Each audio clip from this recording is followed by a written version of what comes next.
Beleza. Bom, pessoal, muito boa tarde mais uma vez, então. Sejam todos bem-vindos à nossa última aula de PO síncrona. Vamos fechar essa matéria, finalmente. Quer dizer, finalmente não, né? Depende do ponto de vista aí. Se você achou que foi rápido ou se você achou que foi lento. Mas, enfim, vamos fechar a matéria de PO, né? Depois, no final, eu vou repassar o planejamento, comentar um pouco mais o que acontece depois de hoje, né? Mas, por enquanto, qual que é a ideia da aula de hoje? Todos os conceitos, todos os mecanismos de programação orientada a objetos que eu queria passar para vocês, a gente terminou na aula passada, quando a gente fechou a STL. Na prática, tudo a questão de programação, propriamente dito, né, código, C++, então, a gente já terminou. O que eu quero fazer nessa última aula de hoje é a gente dar uma aprofundada um pouco mais no diagrama de classe. Né? O diagrama de classe, ele não é código, né? não tem nenhuma coisa de C++ nele.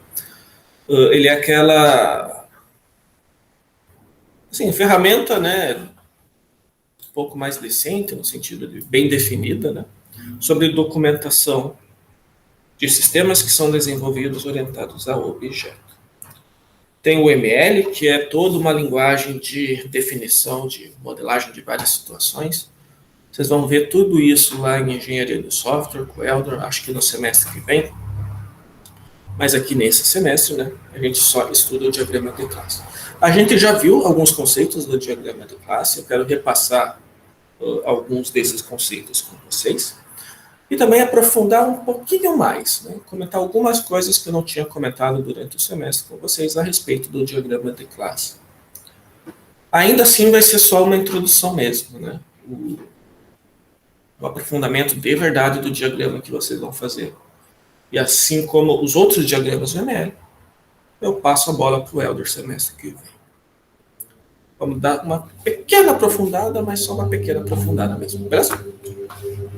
Essa é a ideia da aula de hoje. O que eu vou fazer? Eu vou compartilhar um diagrama que eu trouxe pronto já, e vocês têm no Moodle também, que é esse diagrama daqui. Esse diagrama ele tem todos os conceitos que eu quero revisar e que eu quero apresentar também para vocês, né? Primeiro parênteses que eu abro em relação a esse diagrama, ele não é assim 100% fiel à realidade. Né? Assim, ele não está modelando muito bem um sistema decente. Né? Se a gente fosse modelar um sistema decente de verdade, esse diagrama teria que ser muito maior, com muito mais coisas sendo colocadas. O que eu estou colocando são algumas coisas bem basiconas mesmo, né? Bem simples, até para a gente focar no que eu quero mostrar para vocês. Beleza? Breve revisãozinha do que a gente já sabe. O diagrama de classes é um diagrama que mostra classes. Cada quadradinho desse aí é uma classe. Cada quadradinho é separado em 3 partes. Então, na parte de cima, nome da classe. Na parte do meio, os atributos da classe. E na terceira parte, na parte de baixo, os métodos da classe. No nosso exemplo, eu tenho uma classe pessoa com atributo nome e idade e o método getNome. Está incompleto, mas é o que o diagrama está mostrando para a gente. Tem uma classe passagem com os atributos comprador, poltrona e voo. Nesse caso não tem método, né? Por aí vai. Do lado de tanto métodos quanto atributos, eu coloco um sinal para falar de encapsulamento, do nível de acesso dele. Coisas privadas é menos, coisas públicas é mais. Coisas protegidas, que eu não coloquei aqui, mas seria a hashtag. Além disso, vamos lembrar, se eu estou sublinhando um determinado atributo ou um determinado método, é o caso aqui na classe voo, eu estou falando que esse atributo ou esse método é estático. Aquele nacional ali sendo sublinhado, eu estou falando que esse atributo nacional é um atributo estático dessa classe. Ele vale para a classe toda. Ou todos os voos são nacionais, ou todos os voos não são nacionais. Nesse modelo, né? É isso que esse diagrama está querendo dizer para a gente. Além disso, só para relembrar, se tivesse alguma coisa em itálico nesse diagrama, eu estou falando de um método virtual puro e de uma classe abstrata. Beleza? Além disso, a gente tem as relações entre as classes. As classes se relacionam entre si e elas têm algumas ligações entre elas. A única relação que a gente estudou até agora na disciplina foi a herança, que é essa setinha daqui. Por exemplo, passageiro está com uma setinha apontando para a pessoa, então quer dizer que existe uma relação de herança entre passageiro e pessoa. Todo passageiro é uma pessoa. A classe passageiro tem tudo que a classe pessoa tem, mais as eventuais coisas específicas de passageiros, que nesse diagrama não tem nenhum, mas poderia ter. A mesma coisa acontecendo com o comissário, a mesma coisa acontecendo com o piloto. Comissário herda de pessoa, piloto herda de pessoa. Comissários são pessoas, pilotos são pessoas, é isso que eu estou querendo dizer. E aí essas duas classes também. Tudo que pessoa tem, tem nessas classes também. E mais as coisas que eu colocar especificamente para elas. Meio rapidão, mas eu acho que o pacotão aí das coisas que a gente já viu seria isso. Beleza?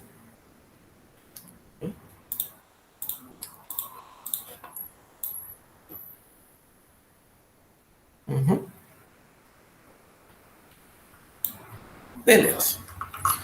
Vamos falar agora das coisas novas, né? Das coisas que a gente não conhece. Tem alguns elementos nesse diagrama daí que a gente não sabe ainda direito o que quer dizer, né? As outras relações que não são de herança, né? Essas ligações aí. Algumas têm losango, outras não têm. Uma tem um losango preto, outra tem um losango branco. E tá cheio de numerozinhos, 0, 1, asterisco. Né? O que é tudo isso, né? Vamos lá. Antes de começar a falar o que são essas coisas propriamente dito, eu quero abrir um parênteses para fazer a seguinte analogia que eu gosto de fazer. Até agora, das coisas que a gente viu do diagrama de classe, né, que aqui é de passageiro, comissário, piloto para cima, né, parte que a gente já viu, existe uma relação muito forte entre o diagrama de classe e o meu código. Não sei se vocês conseguem perceber isso. Com as coisas que a gente viu até agora, é como se o diagrama fosse o meu código escrito em outra linguagem. Ele de fato é, na verdade. Mas, por exemplo, se eu faço uma classe nova, tem que aparecer um quadradinho novo no diagrama. Se na minha classe eu mudo de público para privado, determinado atributo, isso tem que refletir no diagrama. Se eu faço uma herança no código, no diagrama isso tem que refletir também. Tudo que eu faço no código está refletindo no diagrama, certo? Existe uma relação muito forte, está muito amarrada a questão do meu código e do meu diagrama. É como se, dado um código em C++, eu só tivesse uma única opção de diagrama que representa esse código. Beleza? Todo mundo concorda com essa afirmação? Sim. Beleza. O que a gente vai ver na aula de hoje é relaxar um pouco essa questão, né? A gente vai flexibilizar um pouco essa amarra. Não vai ficar tão mais amarrado assim. Essas coisas que a gente vai ver na aula de hoje, a gente pode ou não colocar no diagrama, quase que independentemente de como está no código. Eu gosto de fazer uma analogia com comentário, né? Comentário mesmo, barra, né? No código, tem o teu código lá, ele está funcionando, mas se você quiser, você coloca lá um barra antes de uma linha, ou um barra asterisco, e dá uma complementada no seu código, para explicar um pouco melhor o que está acontecendo. Colocar um comentário no seu código não altera o teu código, ele continua funcionando, ele só está melhor explicado, certo? Esses conceitos que a gente vai ver no diagrama, eu gosto de pensar que é uma analogia desse sentido, são como se fossem comentários do diagrama. O que a gente vai falar não tem relação direta com o código. Olha, vai ver a associação, né, de um para muitos, muitos para um, e agregação, composição. Esses conceitos não estão muito amarrados com o código, não. Eles são mais uma espécie de um comentário do diagrama, no sentido de que servem para a gente visualizar melhor o todo, né, visualizar melhor o diagrama, ter um compreendimento melhor do que está acontecendo. E não falando necessariamente sobre alguma coisa que o código está rodando. Beleza? Beleza. Vamos comentar alguns comentários, né, que a gente pode fazer no diagrama. Né? Como é que é o barra no diagrama? de classes. A gente vai falar de alguns conceitos. O primeiro conceito que eu quero falar é sobre associação. Associação é um conceito muito genérico. Eu falo que duas classes estão associadas se elas têm alguma coisa a ver, de uma maneira muito, muito genérica mesmo. Eu represento isso ligando uma reta de uma classe a outra.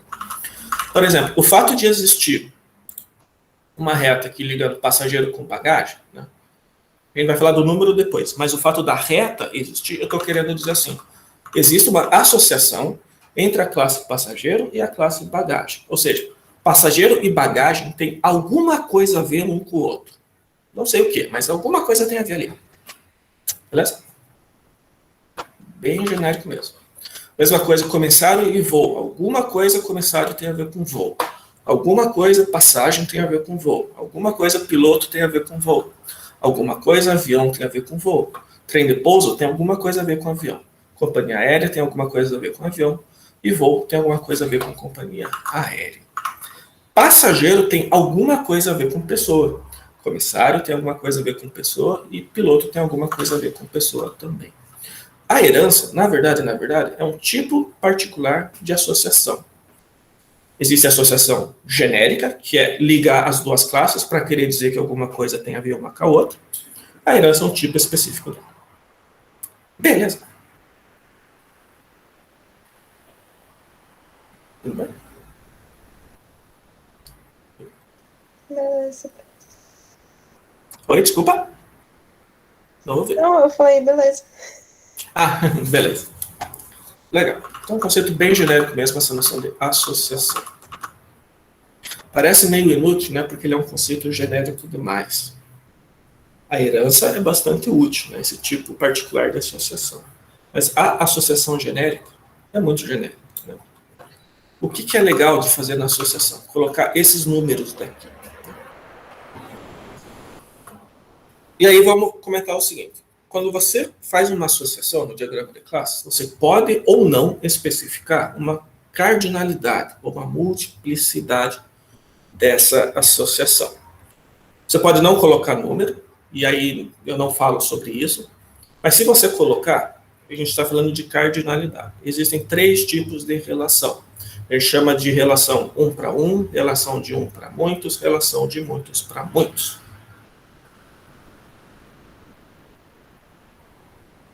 Deixa eu ver um parênteses. Vocês estão fazendo BD ou vão fazer depois, banco de dados? Não ainda? Não, ok. Beleza. Talvez vocês vejam isso de novo lá em banco de dados. E com certeza vão ver de novo em engenharia de software. Mas se alguém tivesse feito já, é a mesma coisa mesmo, é a mesma noção. Vamos com calma.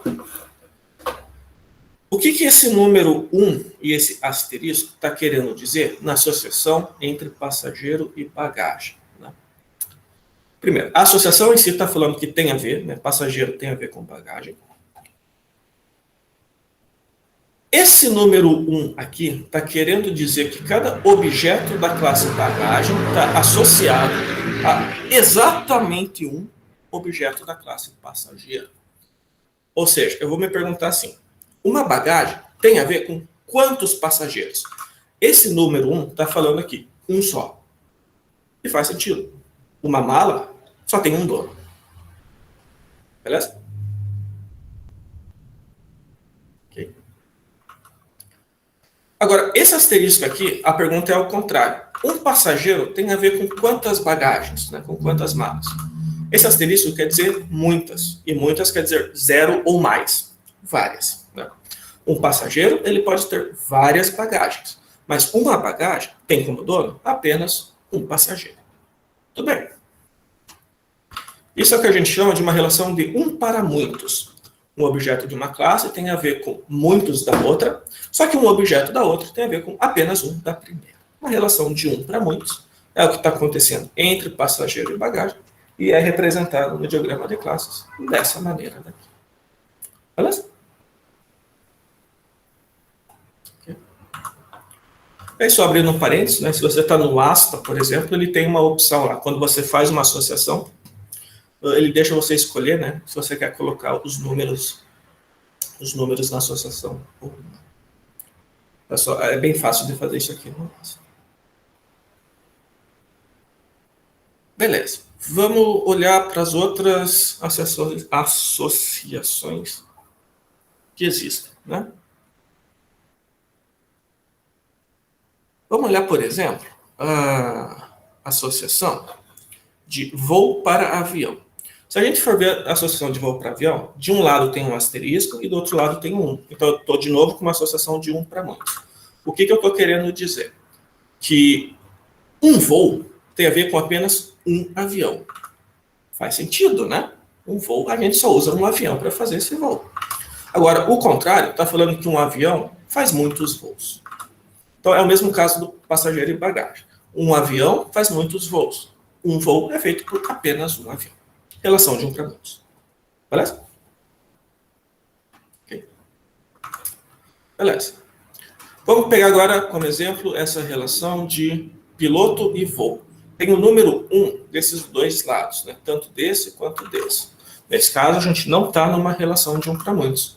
A gente está numa relação de 1 para 1, que a gente chama. E o que isso está querendo dizer para a gente é o seguinte. Isso não é verídico com a vida real, né? Inclusive, esse diagrama aqui é criminoso, né? A ANAC reprova esse diagrama. Mas da maneira como o diagrama está colocando, cada voo só tem um piloto. Beleza? E cada piloto só voa um voo. É o que o diagrama está falando aqui. Não é muito verídico, mas o que o diagrama está dizendo é um voo só tem um piloto pilotando ele, e um piloto também, ele só voa um voo, não voa vários. Beleza? Legal. Passagem e voo. Olha só, a passagem, desse lado, está um ponto asterisco. O que quer dizer esse um ponto asterisco? Primeiro, quer dizer muitos também. A relação de passagem e voo é de 1 para muitos. Tá? Uma passagem só está associada a um voo, de fato. Mas um voo está associado a muitas passagens. Né? Todos os passageiros que compraram passagem para aquele voo têm uma passagem associada. Então, uma passagem só tem um voo. O voo tem várias passagens. Colocando esse um ponto asterisco, eu estou querendo dizer que nesses vários é uma ou mais. Eu estou excluindo a possibilidade de ser zero. Ok? O asterisco normal quer dizer zero ou mais. O um ponto asterisco quer dizer um ou mais. Pelo menos um. Vários, porém pelo menos um. O que isso quer dizer na prática? Que o voo não existe se ninguém comprou passagem para ele. Beleza? De boa. Legal.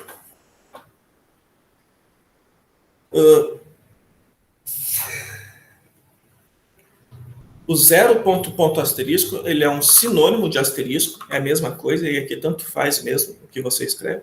Você pode escrever só asterisco ou pode escrever zero ponto asterisco, é a mesma coisa. Voo e companhia aérea está numa relação de 1 para muitos. Cada voo ele está associado a apenas uma companhia aérea, e uma companhia aérea tem vários voos. Então, do ponto de vista do voo, só uma companhia aérea. Do ponto de vista da companhia aérea, vários voos, zero ou mais, inclusive. Beleza? Legal. Então, a gente tem uma relação de 1 para muitos, a gente tem a relação de 1 para 1. Existe a relação de muitos para muitos também, quando a gente coloca asterisco dos dois lados. É o que acontece no caso do comissário e do voo. O que eu estou querendo dizer nesse asterisco e nesse asterisco daqui é que o voo está associado a vários comissários e cada comissário está associado a vários voos também. Então, o voo tem muito comissário e o comissário faz muitos voos. A diferença é que no lado do comissário tem um ponto asterisco. Estou querendo dizer que o voo ele tem pelo menos um comissário, um ou mais comissários. O que o diagrama está falando para mim é que é proibido eu ter um voo sem comissário nenhum. Por outro lado, esse zero ponto asterisco está falando para mim que o comissário tem vários voos, inclusive nenhum. Então, um comissário, né, a pessoa do comissário, ele pode não ter voo nenhum. Mas o voo tem que ter pelo menos um comissário. Nos dois casos, a relação é de muitos para muitos.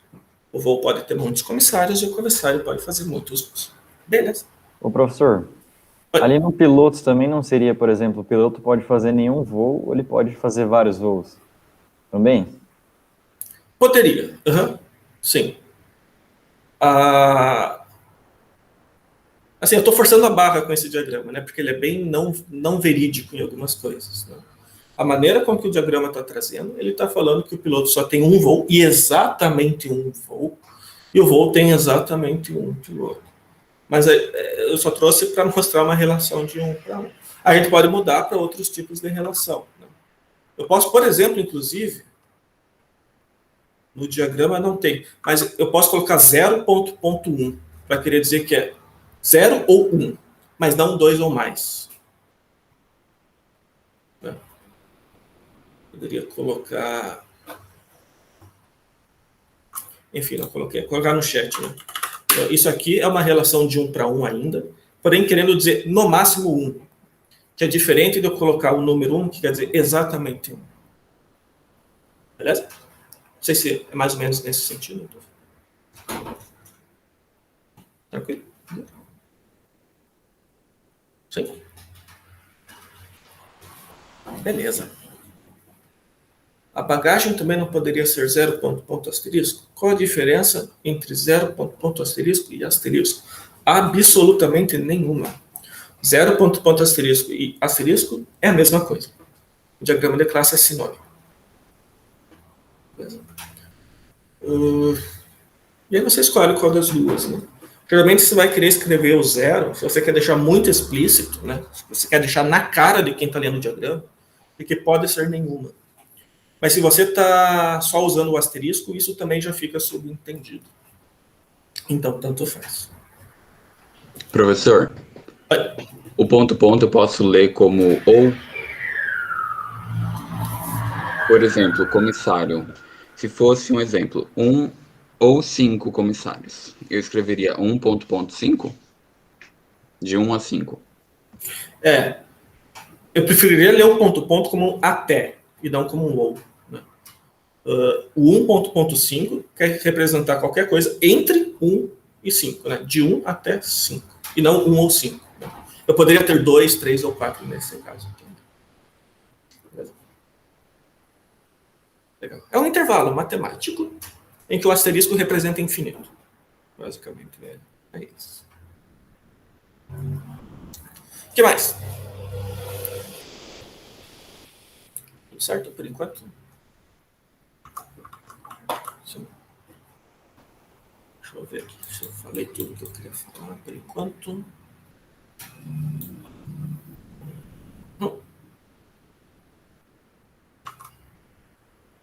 Beleza.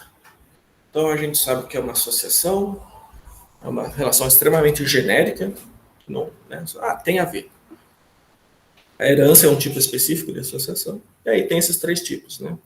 1 para 1 para muitos, muitos para muitos, podendo ou não deixar explícito se pode 0, se não pode 0, ou até onde. O último conceito que eu quero falar para vocês é sobre esses losangos aqui, ó. A gente tem um losango aqui, um losango aqui e um losango aqui. O que quer dizer esses losangos? Né? Abrindo parênteses, né, a gente sabe, se em uma das pontas da associação tiver um triângulo, isso forma o desenho de uma setinha, a gente está falando de herança. Herança é um tipo específico de associação. Esses losangos também falam de um tipo específico de associação. Existem 2. O losango branco, a gente chama de agregação.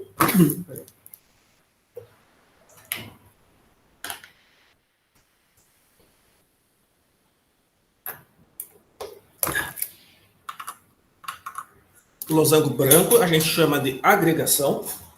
E o losango preto a gente chama de composição. Na verdade, não é branco ou preto. É não preenchido e preenchido. Né?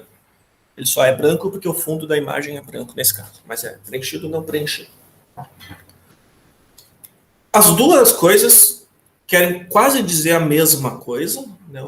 A relação que eles indicam é basicamente a mesma, com uma diferençazinha técnica que a gente vai comentar depois, que difere quando que o losango é pintado e quando que o losango não é pintado. Mas o que as duas coisas querem dizer é basicamente a mesma coisa. Objetos de uma classe contêm ou estão dentro de, fazem parte do objeto de outra classe.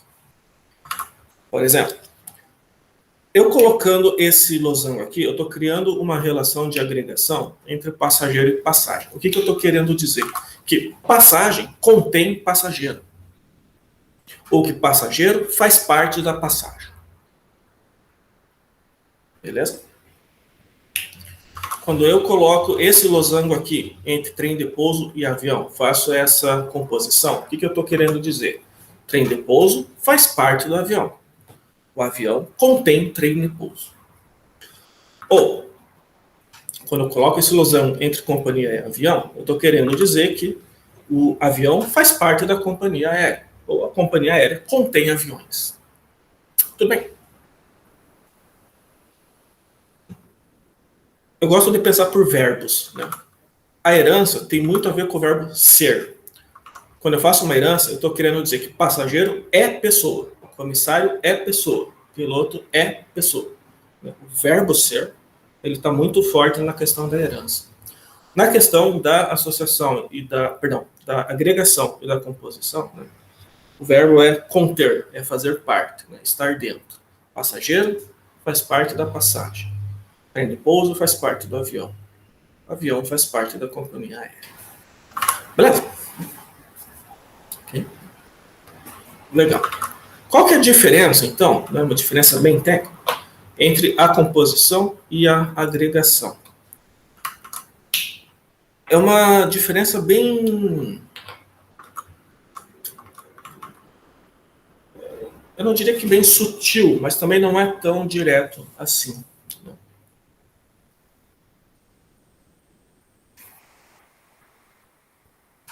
Um objeto, ele pode fazer parte de outro objeto de duas formas. De uma forma mais rígida, como se esse objeto realmente fizesse parte do outro, né? Fosse uma parte, assim, uma parte integrante do outro objeto mesmo, ou de uma maneira um pouco mais flexível, uma maneira que, não, assim, faz parte, mas não é bem assim. Qual que é o macete? E eu acho que é um macete mesmo, não tem outra palavra, para a gente pegar a diferença de agregação e composição. Olha só, nos dois casos, a gente tem uma classe que é a parte e uma classe que é o todo. Né? A parte que é o que está dentro da outra que é o todo. A parte e o todo, beleza? A pergunta que vocês fazem é o seguinte: se eu remover o todo, se eu destruir o todo, chamar o desconstrutor do todo, né? O todo não existe mais. A parte, ela continua existindo? Sim ou não? Se ela continuar existindo, a gente está falando de uma agregação. Se ela for junto para o saco com o todo, a gente está falando de uma composição. Por exemplo, vamos pegar a relação entre avião e trem de pouso. Esse losango aqui está falando para mim que avião contém trem de pouso. Trem de pouso faz parte do avião. O todo é o avião. A parte é o trem de pouso. Vamos se perguntar o seguinte: se o avião explodir, não tem mais o avião. O trem de pouso, ele continua existindo ou ele explode junto com o avião?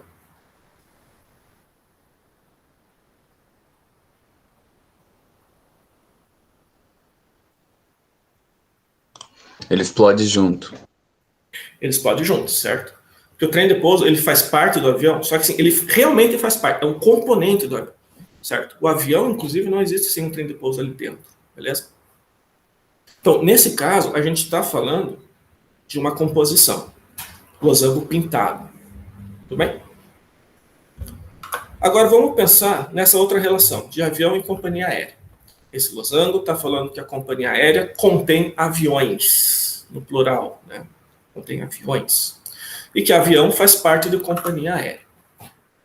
O todo é a companhia aérea agora. E a parte é o avião. Se a companhia aérea fale, né? Vai à falência, fecha, não tem mais companhia aérea.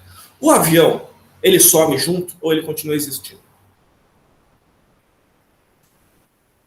A TAM pode falir, mas os aviões da TAM não vai sumir automaticamente quando a TAM falir, certo? Os aviões continuam lá.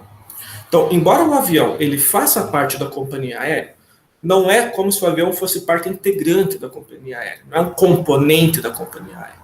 Ele faz parte numa noção um pouco mais flexível nesse sentido.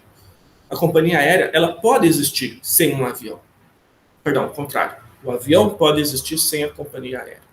Diferente do avião que não pode existir sem o trilho. Beleza? Ou ainda, na relação entre passageiro e passagem. Esse losango indica que existe a noção de que o passageiro faz parte da passagem. A passagem contém um passageiro nela. Galera, se a passagem é cancelada, o passageiro morre? Não, né? Imagine, né? Essa situação seria bem ruim, inclusive. Então, não. Que a gente tem uma relação de agregação e não de composição. O passageiro não é um componente da passagem. Ele faz parte da passagem, mas de outra forma. Tudo bem, mais ou menos, a noção de agregação e composição? Ok. Só para abrir um parênteses e comentar, né? Embora, como eu comentei antes, isso são mais comentários do diagrama, não tem muita relação com o código, é muito comum, no caso de uma composição, eu ter dentro da classe que é o todo, um atributo, que é um objeto da classe que é a parte. No nosso caso, é como se o avião tivesse dentro dele um atributo, e esse atributo é um trem de pouso. Beleza? Dá para imaginar dessa forma. Quando eu estou com uma agregação, eu não tenho como atributo um objeto de outra classe. É como se eu tivesse um ponteiro de um objeto para outra classe. Dentro da passagem, né, da classe passagem, eu provavelmente vou ter não um passageiro, mas um ponteiro para um passageiro. Por que faz diferença ser um objeto ou ser um ponteiro para um objeto? A hora que eu destruir um objeto dessa classe, se eu tenho como atributo um objeto em si da outra classe, esse objeto em si vai para o saco junto. Se eu tenho um ponteiro para um objeto de uma outra classe, a hora que eu destruir, a outra classe ainda está lá. Faz sentido, mais ou menos.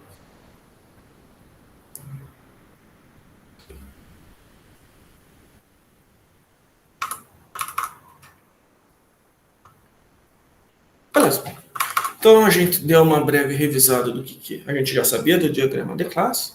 Aí colocou em cima a questão da associação, relação 1 para 1, 1 para muitos, muitos para muitos, podendo ser 0 ou não. E a gente falou de agregação e a gente falou de composição. Era isso que eu queria mostrar para vocês. Ficou alguma dúvida, alguma coisa? Não? Tem algo que indica singleton? Não. E aqui a gente precisa até, né, fazer um parênteses para comentar o seguinte.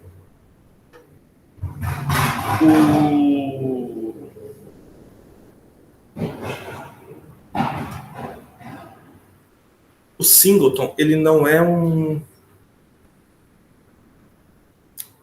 Como é que eu posso dizer? Ele não é um comando da linguagem C++, não é uma coisa que a gente pode fazer com classes.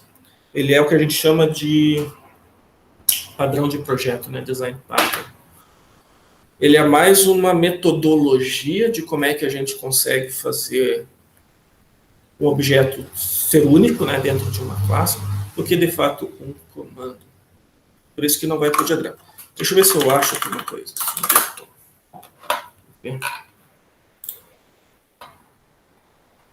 Olha só.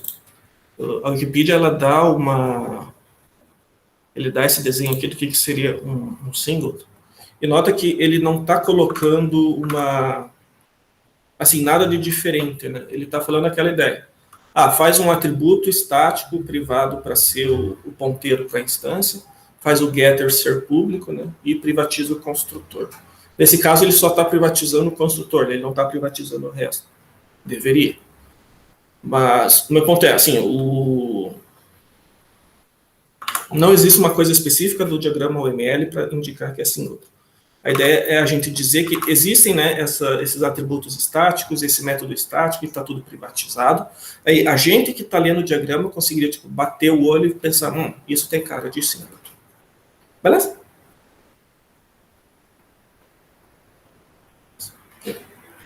Mais nesse sentido.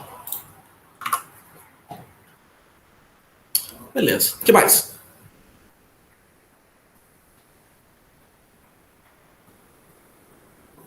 Tudo certo? Tudo tranquilo?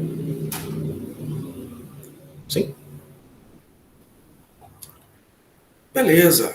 Então, se tiver tudo certo, eu tenho uma notícia muito boa para vocês. Acabou! E essa foi a nossa última aula síncrona. E o que eu quero mostrar para vocês, aqui no planejamento, o que acontece agora, né? Ufa, chegamos aqui no dia 6 de agosto, falamos do diagrama de classe, legal. O que acontece agora? Não tem mais exercícios, né, como eu comentei ontem. Eu sei que eu ainda preciso corrigir esse último, mas aqueles exercícios da semana não tem mais.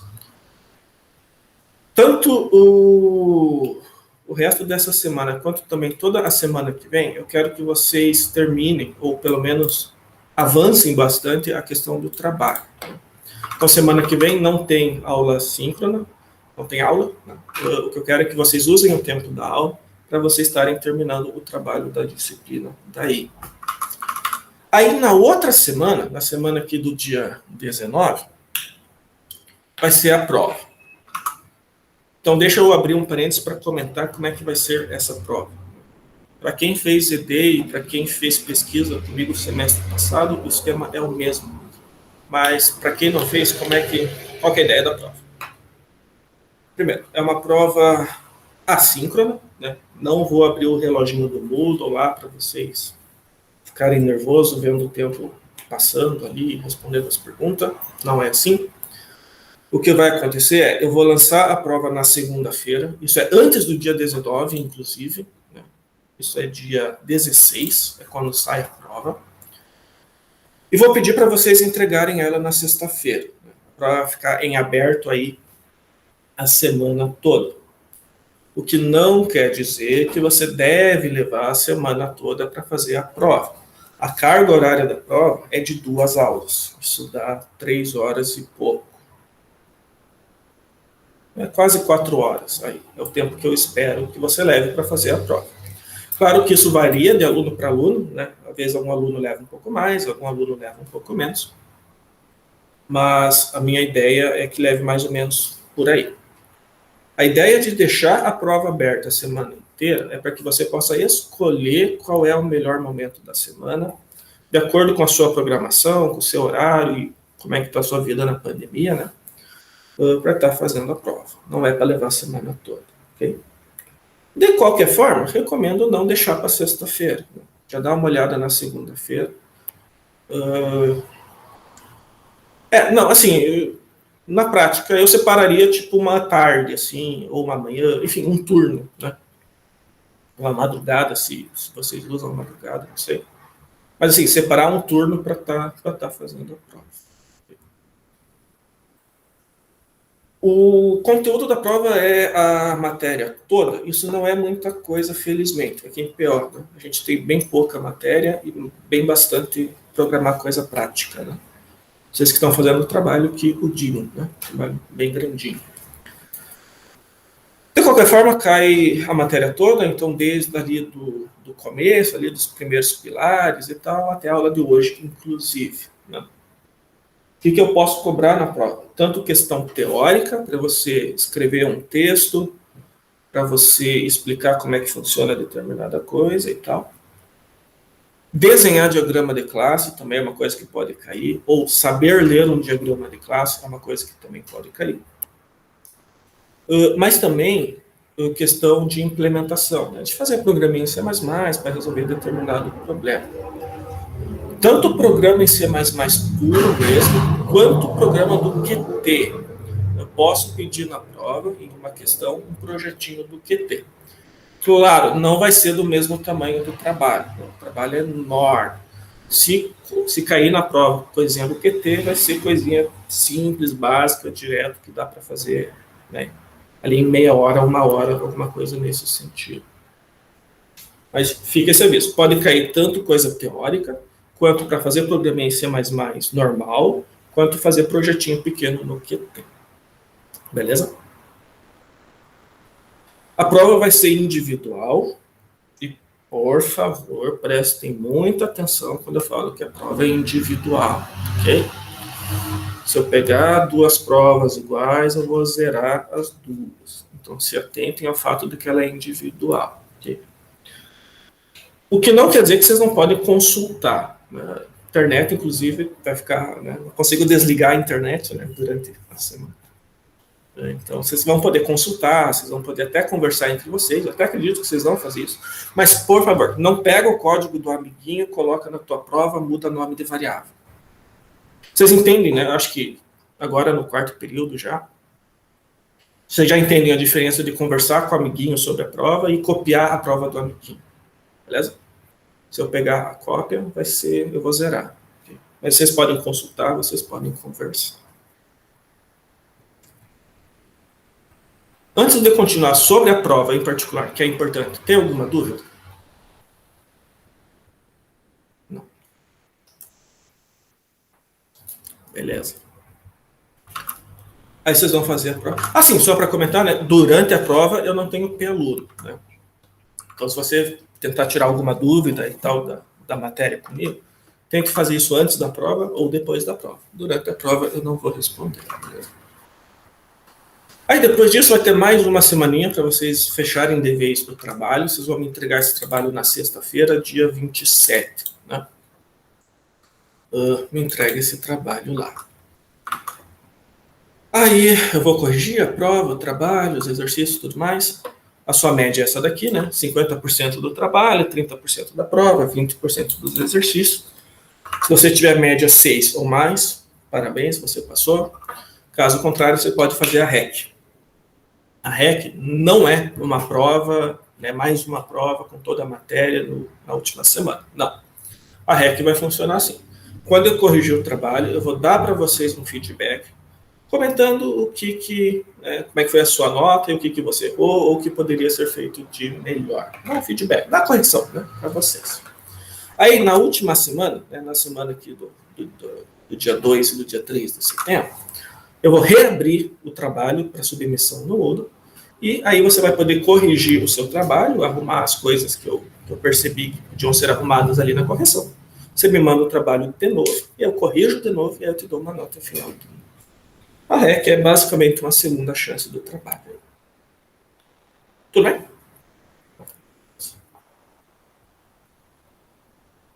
Beleza. Só sobre o planejamento, alguma coisa, alguma dúvida? Tudo certo? Beleza. Então, só para dar uns últimos recadinhos, né, comentar o seguinte. Acabou o PO, né, acabou a matéria, quer dizer, né, o conteúdo, né, de PO. Daqui de PO, vocês vão para engenharia de software, né, como eu comentei. Eu acho que a continuação natural seria engenharia de software. Banco de dados um pouco também tem relação com o que a gente viu aqui em PO. Essas disciplinas de engenharia de software e de banco de dados, elas já começam a se afastar um pouco da programação propriamente dito e estudar conceitos mais abstratos, mais da ordem prática. Engenharia de software, por exemplo, tem muito a ver com como você se planeja para programar do que como você programa propriamente dito. Costumo dizer que de programação mesmo, essa é a última matéria do curso. O que me deixa um pouco triste, eu acho um pouco cedo, né? Eu acho que vocês podiam ficar programando para sempre, assim, eu acho que seria bem legal. Mas, assim, claro, não que vocês não vão mais programar, né? Vocês ainda vão fazer as APS, os trabalhos, lá para frente TCC, vão ter que programar também, né? Então, mas, assim, uma matéria dedicada a aprender a programar, essa é a última, né? Eu agradeço muito quem teve a paciência aí de estar comigo até agora, né? Como essa é a última matéria dessa linha, essa é a última matéria que vocês têm comigo. Então, depois aí de 3 semestres na estrutura de dados, depois pesquisa, agora pior. Finalmente vocês vão poder não me ver mais, né? Vocês vão poder se livrar de mim, finalmente. Depois de todo esse tempo junto aí. De qualquer forma, agradeço aí vocês terem conseguido chegar até o final, né? Ah, é verdade, eu dei prog, é verdade. Nossa, Leandro, então, Leandro carimbou meu registro de ter aula com o Ricardinho até todo semestre, né? Sim, eu fiz um semestre para cada. Só não fiz quando começou a pandemia, daí eu fui contra, aí eu fiz só em seguida, já que ia demorar mesmo a pandemia, e peguei. Ah, tranquilo. Leandro virou mestre no curso Ricardinho de programação. Então. Sim. Enfim, muito obrigado aí por estarem até o final aqui, eu agradeço bastante essa jornada. Lá para frente, depois, mais para o fim do semestre, eu vou disponibilizar um formulário de feedback e eu vou pedir para vocês me preencherem esse formulário para poder, até assim, a gente saber, né, como é que foi a disciplina da parte de vocês e ouvir as dicas que vocês têm para a gente melhorar, né? Eu realmente não sei se vai ter avaliação discente por docente esse semestre. Eu não sei muita coisa ainda, por incrível que pareça, né? O semestre já está acabando e tem muita coisa que a gente não sabe que vai ser decidido ainda. Enfim, se tiver, por favor, preencham, mas se não tiver, eu vou estar fazendo o meu por conta mesmo e pedindo o feedback de vocês. Mas não deixem de dar o feedback, ele é muito importante para a gente e ajuda muito a gente a guiar, né, as disciplinas para os semestres seguintes, beleza? Fica mais nesse sentido. Beleza, com isso eu terminei tudo que eu tinha para falar hoje. Alguém tem alguma dúvida? Quer falar alguma coisa? Então, professor. Oi. Queria agradecer ao professor também, né, por estar dando aula pra gente todos esses semestres aí. A gente sabe que o professor tá sempre dedicado, assim, não é todo professor, principalmente na pandemia, que tá se dedicando, assim, se entregando tanto a matéria, né, sempre buscando fazer o melhor pra gente aprender, assim, sempre mostrando os códigos e digitando na hora, assim, facilita muito o nosso aprendizado. Eu queria agradecer ao professor por nunca desanimar, assim, sempre tentar fazer o melhor. Tá, bom, primeiro eu agradeço de verdade o seu agradecimento, né? Eu acho que, enfim, essa pandemia fudeu todo mundo e, né, eu tô aqui isolado em casa, como todo mundo deve estar também, né? E tal, vendo muito poucas pessoas, eu tô vendo muito mais vocês aqui no dia a dia do que a minha família, do que os meus amigos. Então, nesse sentido, eu que agradeço vocês também estarem, enfim, né, terem em todas as aulas, estarem vindo, estarem participando e tal. Isso tem uma importância para mim que talvez não fique claro. Muito, muito obrigado. Essa coisa de que eu não desanimei, eu fico feliz que eu passei a impressão que eu não desanimei, porque eu desanimei pra caralho, gente. Vocês não estão ligados, o pessoal de pesquisa tá ligado mais, mas aqui até que foi tranquilo, assim, mas assim, não foi fácil, sabe? Não tá sendo fácil, e nem para mim, como nem para ninguém. Nossa, gente. Assim, cada professor, ele tá lidando com a pandemia da melhor maneira que é possível, sabe? Eu não... Como é que eu posso colocar?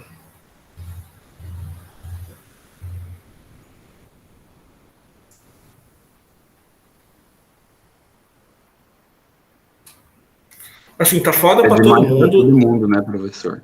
Foi uma coisa demais para todo mundo, para todos os alunos, para todos os professores. A faculdade é um período muito importante, né, para todo mundo, para a gente, para os alunos e ainda para os professores, porque é a vida deles. Vai passando aluno por aluno. Você que tem 3 matérias com a gente, teve 4 com outros alunos aí. Vai acompanhando esse período, o crescimento dos estudantes, aí chega essa pandemia, e é uma loucura mesmo. Mas vai dar tudo certo. Ano que vem a gente vai estar lá na faculdade. A gente não vai ter aula mais com você, mas eu tenho certeza que todo mundo aqui dessa aula ainda vai falar com você, vai tirar alguma dúvida com você. Eu ainda volto para você criar o canal no YouTube e fazer uma videoaula lá para a gente ir acompanhando. Professor, Oi. é nessa hora que você convida o povo para maratona, né? É verdade. Eu não fiz isso ainda? Eu tô tão perdido no que eu já fiz, o que eu não fiz. Eu não fiz ainda aqui. Então. Bora fazer jabá. Darley, você que já tá mais... Você participa do grupo e tal, você quer comentar da sua parte alguma coisa? Não, eu não sou bom de falar. Não, tranquilo. A gente tem esse projeto de extensão, que é o treinamento para maratona de programação. Embora a gente ainda está na pandemia, a gente está conseguindo razoavelmente tocar esse projeto de maneira remota, né? Para quem gosta de programar, para quem gosta de desafios de programação e de algoritmos, fica a dica aí, né? Não sei se lembram do URI, né? Mas aquele site que você submete lá os programas. Maratona é basicamente... Aliás, ao contrário, o URI é um site de maratona, né? Então, se vocês gostam de programar naquele estilo dali, a gente convida aí todo mundo a estar participando do projeto. A gente faz reuniões semanais. Esse semestre está toda sexta-feira, às 15h50. Inclusive, daqui a pouco tem um. A gente faz treinamentos simulados de maratona, para vocês programarem bastante, em uma semana. Aí, na outra semana, a gente conversa sobre os problemas da semana passada. Eu estou bastante feliz porque a gente sempre teve um grupo muito pequeno ali na maratona e eu vejo ele crescendo muito ultimamente, né? Ele quase dobrou de tamanho em uma semana passada. Isso foi bem legal. E quanto mais gente participar, eu acho que mais legal que fica. Então fica o convite. Se alguém tiver interesse de participar, dá uma procurada, procura a gente em off, a gente passa certinho as instruções. Beleza.